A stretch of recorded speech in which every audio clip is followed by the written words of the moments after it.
This is the War Brief Daily for June 26, 2026, covering the Russia-Ukraine theater. Tonight we are tracking four major developments. Ukrainian forces executed a deliberate air defense suppression campaign across occupied Crimea. Russia's fuel crisis has reached the point where the country is now importing gasoline from a neighbor.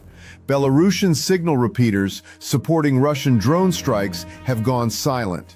And on the ground, Russian advances at Kupyansk and Pokrovsk have stalled under mounting attrition. First, Crimea. This is confirmed. Ukraine's security service, the SBU, reported the destruction of 4 Russian air defense units and 4 aircraft hangars across occupied Crimea. Ukrainian Special Operations Forces separately confirmed a railway bridge was taken out, severing a key logistics route. A blackout hit Sevastopol following a strike on energy infrastructure in the city. This was not a routine strike package. Hitting multiple air defense sites in a coordinated sequence is a suppression of enemy air defense's operation, what military planners call SEED. Ukrainian officials were explicit about the intent, opening Crimea to deeper follow-on strikes. Crimea is Russia's primary logistics and airpower hub for the entire southern theater. Degrading its air defense coverage at multiple nodes simultaneously makes it measurably more vulnerable. Second, the fuel crisis. Russia is one of the world's largest oil exporters, and as of June 24, Reuters confirmed that Russia formally asked Kazakhstan to supply gasoline to ease domestic shortages. Moscow's oil refinery, hit repeatedly by Ukrainian drones, is now assessed as offline for the remainder of 2026. Moscow city authorities issued emergency permits allowing fuel tankers into the capital without standard approvals. Russian airline Azimut publicly reported a critical aviation fuel shortage. Ukraine has framed this drone campaign as energy sanctions. The effects are no longer theoretical. They are reaching into Russian civilian and aviation infrastructure.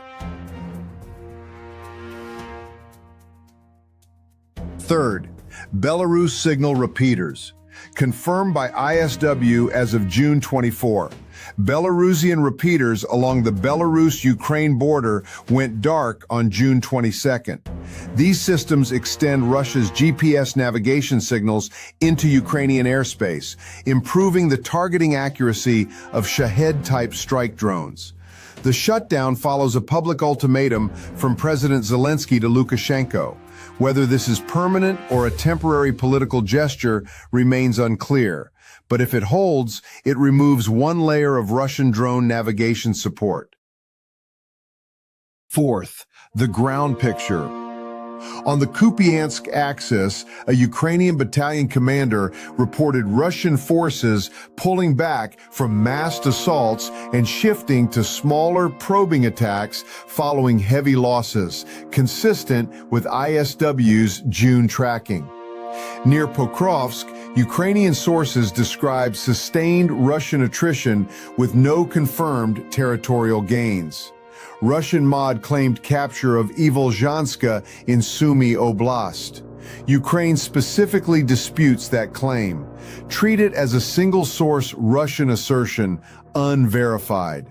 Also confirmed, Russian Molniya-type drones struck Kharkiv's industrial district on June 24, per the city mayor, and a strike hit central Konotop in Sumy Oblast, with injuries reported. What to watch next?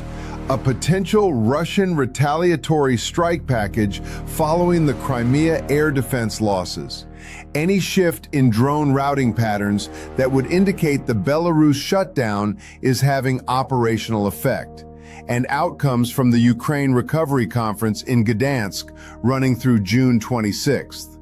On diplomacy, Putin signaled readiness to resume talks under the 2022 Istanbul framework. Ukraine has not confirmed engagement. Characterize that as diplomatic signaling, not an active negotiation. Those are your key updates for June 26, 2026. This is the War Brief Daily.